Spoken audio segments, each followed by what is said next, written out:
Entrepreneur life requires risk, persistence, and a slightly unreasonable belief that this thing you're building is going to work. And let's not forget, copious amounts of caffeine. Yes, that too. Hey guys, I'm Allison, the Caffeinated entrepreneur, an AI-powered business strategist and systems builder with an energy level that should probably come with a warning label. And I'm Bernie, the man behind the mustache. I'm a virtual events producer who makes sure the tech works, the delivery is clean, and nobody panics, including Allison. Each week, we are picking up the conversation where my weekly newsletter leaves off. No teaching, no pretending we have it all figured out. Just two entrepreneurs talking honestly about the highs and lows of growing our own businesses. And why some ideas are worth sipping on a little bit longer. Welcome to the Caffeinated Entrepreneur. Let's go behind the brew.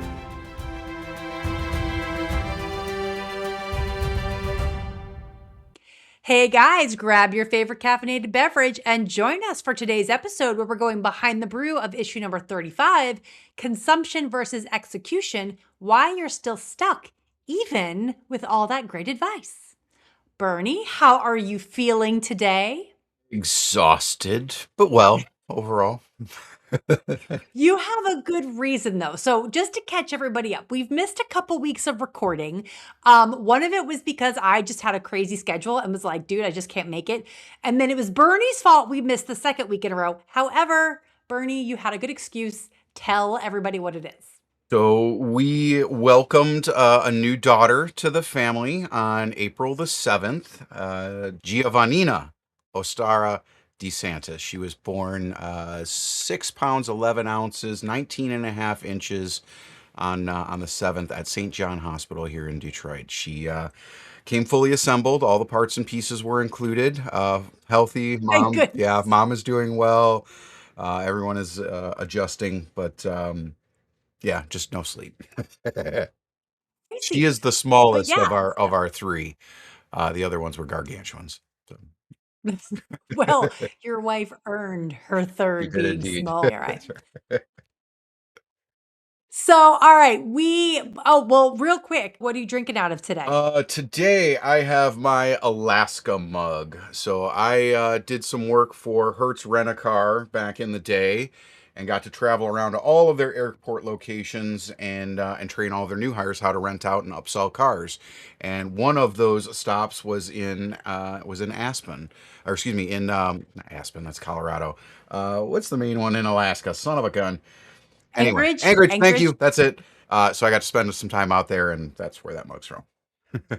Fantastic. I have my Proverbs 31:25 mug today. It says, she is clothed with strength and dignity. She laughs without fear of the future. And it's something that I aspire to be. I want to be so joyful that the future is not something I fear, but something that I can smile and laugh and say, what comes will come. We are currently house hunting right now, and it is no fun. I'm just saying it's no fun. But every time we put a bid on a house and we get outbid, and then we put a bid on a house and we get outbid, and 3 times it happens again, I'm just kind of like, well, that wasn't the one. And you know what? The next one's there. Like, I'm not stressing, and I'm, it's all going to work out. And that is a perspective that I have struggled to have for a long time. It is a valuable one. Like, I hate to phrase it this way, but you almost have to be indifferent, especially when house hunting, about the outcome. Like, you have to trust yourself that you are looking at the right houses. If you get it, it is going to be the right fit. But if you don't, that's just the universe telling you it was not, and you have to be okay with that. Yeah. We actually took off for the weekend. My husband was like, after the third one fell through, he was like, you know what? We need a break. So we headed into Oklahoma and we hiked. And of course, I'm crazy sore now because this mama doesn't do that kind of exercise anymore. But it was gorgeous. And we just needed the weekend off to just like not think about houses. So it was good. Absolutely. Well, you know what?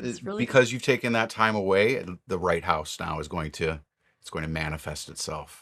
Let's hope so. But you know what? If it doesn't, I'm going to laugh at the future and I'm not going to worry about it. That's right. So, all right. So diving into today's episode, friends, oh my word. How many of us have listened to a great podcast or read an incredible book or attended an amazing seminar? We were all motivated in the moment. And then that motivation fizzled and we never actually did anything with what we learned, or we were like super surface level. We did the bare minimum off the top that we could remember because we slept. And, well, I did. Bernie's not sleeping these days. But I mean, the rest of us slept and we have forgotten all the juicy goodness. So, I mean, I know I'm not the only one who's done this, Bernie. I'm sure you have as well. Oh, for sure. I mean, I think people have really good intentions by going and taking the course, reading the book, listening to the podcast, right? Whatever it might be, there in the vein of personal, professional development, et cetera, et cetera. Um, but the hard part is after you've taken the course, implementing it, right? Actually doing something. Yeah. Life tends to get in the way. And so Hmm. I can't tell you how many podcasts I've got, flagged that I want to listen to or have listened to and done nothing with. Courses on AI that I didn't finish. All sorts of stuff. I get it. Yeah. Well, and what's funny, I think for me, and so I talk about my business coach all the time. Friends, I talk to her literally every week. I also binge her podcast and hear the same things that she's coached me on. I can't even tell you how many of her podcast episodes are literally based on conversations she's had with me in private coaching. So it's like I get to get coached again. And then I'll go back and listen to episodes again. My favorite thing to do on a Saturday when I'm deep cleaning the bathroom is put earbuds in my ear and just binge her podcast episodes and listen over and over and over again because I'm like, I heard it, I implemented it maybe once or twice, and then I didn't. And then I forgot about it. And then that advice went by the wayside. So for me, I am discovering that I don't like to listen to a lot of different people. I latch onto the one Mhm. that I really, really resonate with, that I know will get me results. And then I have to repeat and repeat and repeat so that it starts to finally sink in. And then what's truly hysterical is I find myself coaching my clients, and I'm like, I got that from my coach. I can't take credit for that. That wasn't me. Yeah, So, I think that for me, it's tough to stick with stuff after the shiny newness kind of wears off.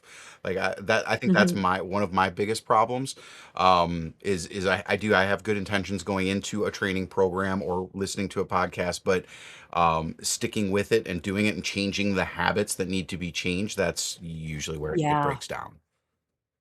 I think you just said it right there. It's the habit. It's that you can do anything once, but to actually do it consistently and get really good at it, which leads me into this question then. When you do find something that you've listened to or you've read or an event that you've attended and you're like, this is it. This is exactly what I need. What is the next step that it at least helps you get one step closer to actually implement? Like, what do you do if you're like, this is what I needed to hear, this is what I need to do? Like, what do you do to make Well, it happen for yourself? I would say that one, I'm not very good at that. It is immediate surrender to whatever it is that you have to Mm. do, right? Like you have to give up all Yeah. the stuff that you were doing before. You can't continue to do the same thing you've always done and expect to have a different result. um Yep. and I think you and I have talked about this before as well. It's you can't really pick and choose which parts of the thing that you like. You have to implement it the way that it was designed. There's room for Mhm. experimentation and for customization once you understand it the way that it was intended. This is another one of my shortcomings. I will go into training programs and I will have already decided what I'm going to pay attention to or not. And that ultimately Mhm. breaks the system, breaks, whatever it is that they're trying to teach me. Yeah, I think that that actually is the difference between advice that actually sticks with us, that we take and internalize and then do something with, versus the ones that just kind of end up in that graveyard of good intentions, Mhm. right? Like, because to your point, we went in thinking, well, I've already got this part of the puzzle down. I don't need that. I'm going to try this piece over here. But then the pieces of the puzzle don't match because we're pulling from two different boxes, right? And so, really great advice when taken in a piecemeal fashion doesn't fit together well. And so to back up for me, if I feel like I've found something and I'm like, this is what I really, really need, for one, like I said, I'll binge it repeatedly until I internalize it. But two, I will systematize it. Shocker, right? Like I will find a way to make it work in a way that it's like, how is what I'm already doing fitting into this new piece? Or how does what I want to do fit into what I'm doing? Or am I abandoning all, everything I've done and I'm starting over, right? And I'm doing this new system. But I do my very best to systematize everything that I possibly can when I've learned something new to make it work. Now, do I do that every time? No. Sometimes I get all excited about the system and I create it and then I don't do it because it's actually uncomfortable. Like creating the system's the fun part. Implementing the system is what gets me uncomfortable. Right. And so if I don't have the accountability part, right, the business coach or the friend in the trenches where we're doing it together, that's when I'm like, that was great, but didn't really make it happen. Yeah, and that's actually a really good point too, as well. Just having someone or something to hold you accountable to accomplishing and doing something, taking the small Yeah. steps along the way. Because I think most of the things that we endeavor to do, it's a culmination of a lot of little steps to get there. But we look at Yep. the big picture and say, oh wow, that's such a huge goal. And a lot of these training programs, if you do 15 minutes a day or an hour a week or whatever it is, like Mhm. you can legitimately do it exactly the way that they've laid it out, but you can't. You gotta stick to it. I'm Yeah. literally I looking at have made myself the as mis I'm doing this. You're like looking at a mirror right now. No, I think some of the biggest mistakes I've made is trying to get well, not trying, doing it. Like literally being like, it's a Saturday morning and I have 3 hours and I'm gonna take this entire course in 3 hours. And I do it. I watch all of the videos, like I look at all of the resources. I don't really read them. I don't really use them because I want to like check the box. Like I did it.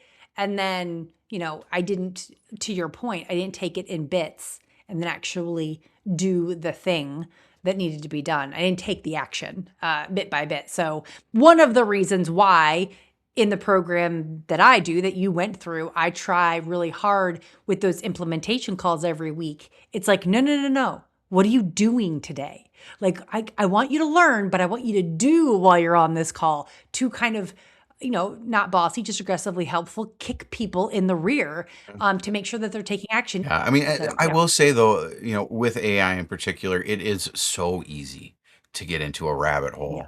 So, Yep. so easy. I fell into that trap, no doubt, a few times on the implementation calls. Like I sat there and literally for the entire hour just followed a single thread, and then I got to the end of it, I'm like, what was I supposed to be doing? Yeah, exactly. Well, and to your point, and that's literally it. So I have one young woman who just re-upped in the program, and she was like, "I just want to be here on Thursdays because I know you're going to ask me what I accomplished, and I just know that if you ask me that question, and I have to answer it. I'm going to get something done." And I'm like, "I love Yeah, it. heck yeah, That's right." yeah. So, all right. So let me ask you this: have you ever attempted to implement advice that somebody gave you because it worked for them? And this is so common in AI world, right? The shiny object. Like, you need to use this tool because I use it and it does all of this for me. Or you need to do whatever. Like, but in general, is there anything that was advice that someone else used, implemented, worked great for them, and then they sort of pushed it on you and you were like, all right, I'll try it. And then you're like, no, nope, that wasn't working. Yeah. Well, I'm not doing it anymore, so I have no problem saying it here and now. I met a guy who was doing LinkedIn automations. Like he would connect, Mm. his automation would connect with people and send the first couple of messages and all of the things. And early on in the business, I was like, cool, I don't have to like really actually prospect, and these people will just say, yeah, I want to have a conversation. Cool, yeah, sign me up. Let's do that.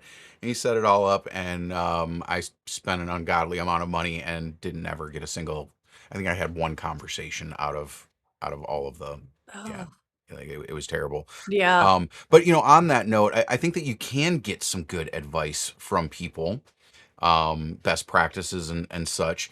But you've got to still understand what you're doing. You have to be bought Mhm. into it. Where I think I went wrong was I just handed it off to this guy and I said, "This is what I do. These are people I want to connect with. Go and do it."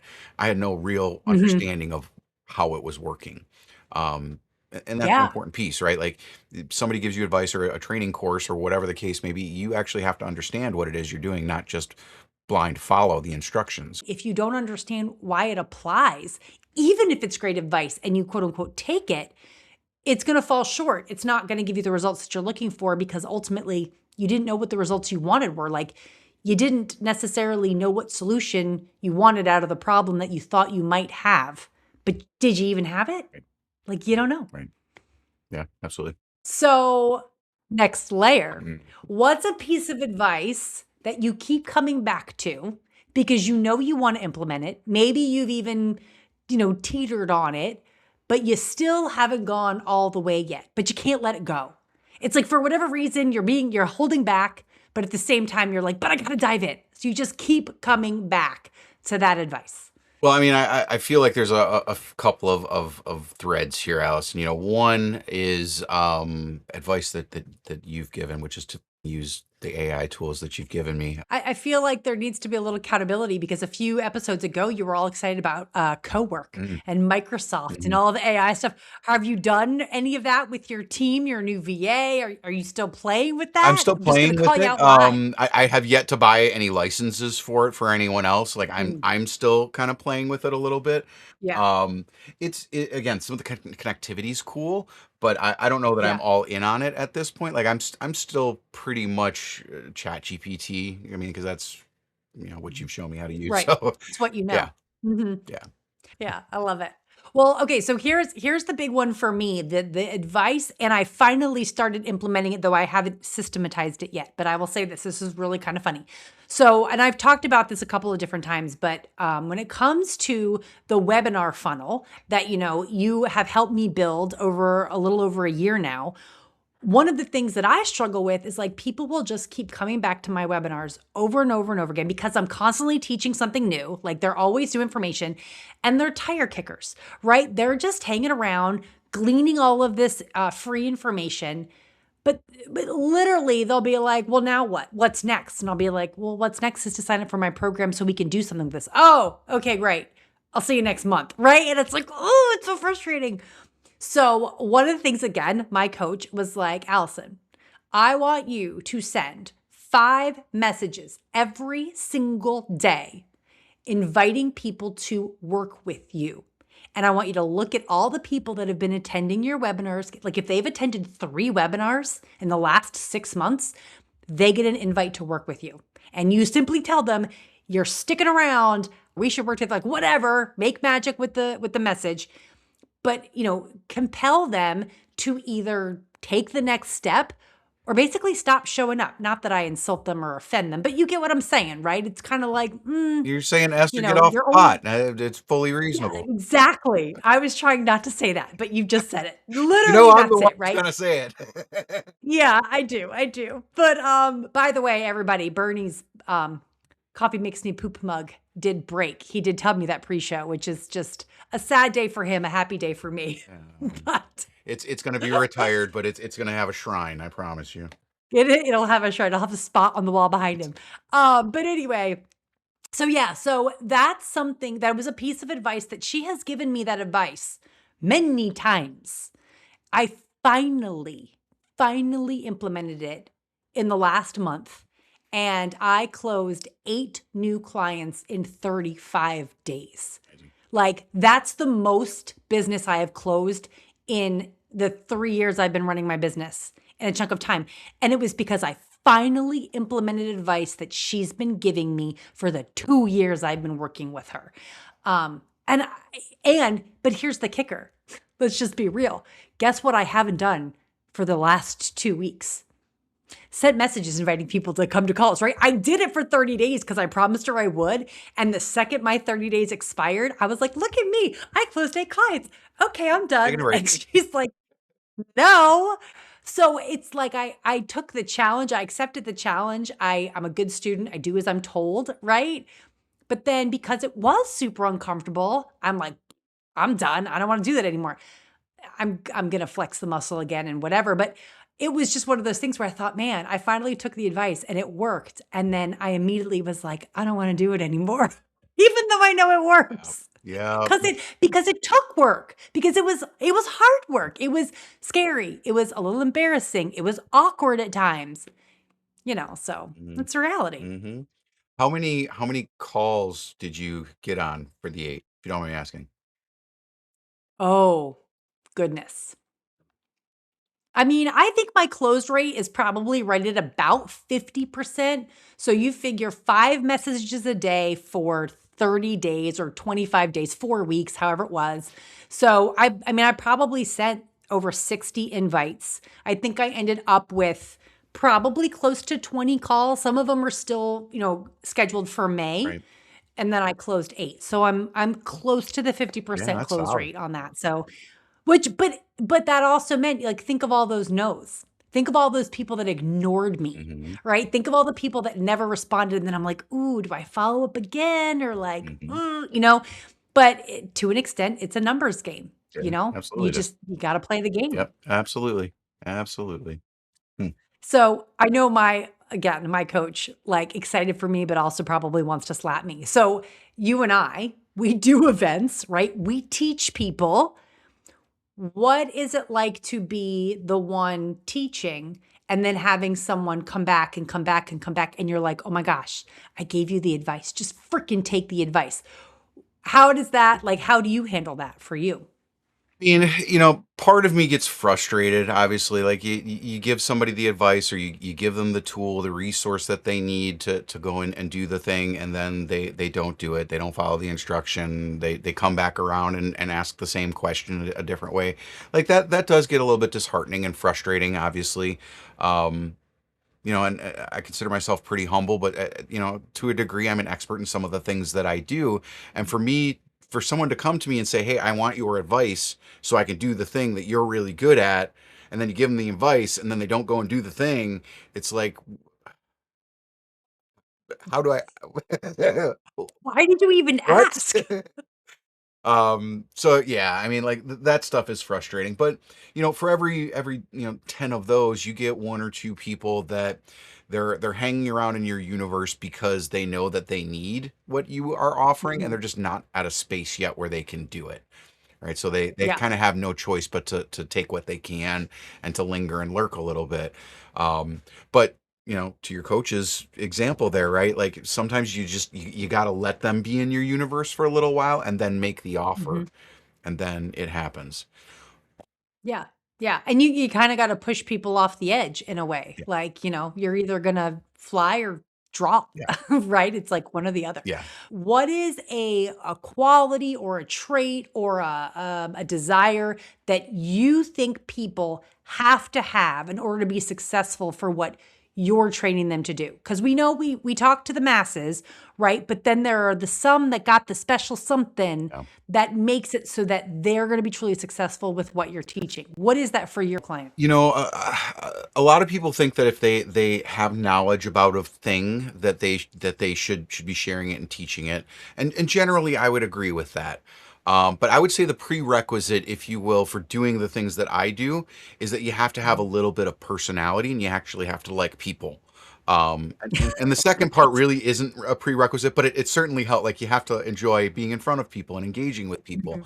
But if you're respectfully have the personality of a dirty dish rag, um, like this is probably not going to be the space. And I Mhm. would say that the other part is resilience, right? Because virtual events don't Mhm. always go the way that you think they should or the way that you want them to, as evidenced by the Zoom bomber that we had in yours. Had you not handled that the way that you did, it could have gone very differently. But resilience, I think, is probably the other piece that I would want to highlight. Yeah, I love that. And for the Zoom bomb, if y'all don't know it, well, that'll be a future episode, like biggest disasters of your business ever.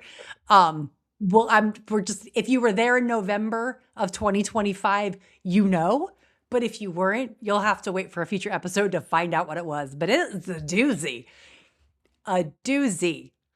So, yeah, I would say for me, again, given AI and the speed at which you train, they gotta be somewhat tech savvy. Like, you just gotta be, number one. You gotta know your way around a computer, a browser, whatever.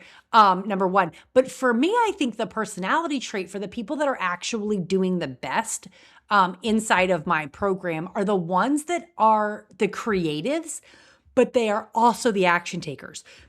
Sometimes you have creatives who are like these massive visionaries and they have all these great ideas, but they take action on nothing. And for me, it's the people who are like, I want to try that today. I want to try this tomorrow. Ooh, that didn't quite work, but I'm going to tweak it. And like they're flexible. Maybe that's they're action takers, but they're like flexible action takers. Right. And they're okay with having to constantly evolve and change whatever it is that they built Yeah. because that's the speed at which AI is moving. There's nothing, you're not building a dashboard that just stays the way it is. It is going to continually change as your business evolves, number one, but as AI capabilities evolve. And so for me, that person, they need to be action takers who are also flexible in that action. Yeah. It's interesting too, because like you look back at AI even a year ago, it does not look like what it looks like now. Mm-mm, Um, nothing. you have to have some tech savviness and willingness to ride the changes. Maybe that's part of my problem is I hate change so much that maybe that's why I struggle. You know what? It really could be. It really could be. And that's why there's a resistance there. Yeah, That's all right. I'm going to beat you up I know you enough will, that you're going to come back. and I It's will just fine. appreciate all of the beatings. Thank you very much. You can't get away from I me. know. You can't get away from me.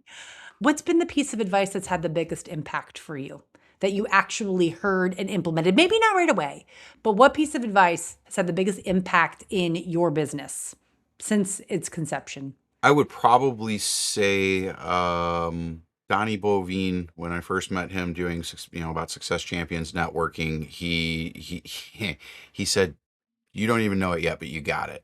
I didn't know what that meant at the time, right? And it ultimately just meant lean into to being yourself, doing you, and don't worry about the rest. That was probably the best piece of advice that I got in the time that I've been a business owner. I love it. All right. Well, just because we can't let Donnie get a big head, I'll go the opposite way with Johnny advice. I hadn't even thought about this until you said it, but if I really think about it, it's probably what impacted me the most. Do you remember the Oh podcast yes. that I was on, where it was Donnie's panel, and I wanted to start my group program, Mhm. and everyone on the panel, not you, you stayed silent because you could see how fired up I was getting, told me it was a horrible idea and I wasn't solving rich people problems and I needed to stay with one-on-one implementation Mhm. and told me, no, Yeah, don't do they it. told you Bad idea. don't sell to broke people. That was what they said. Exactly. Yeah. That's what they said.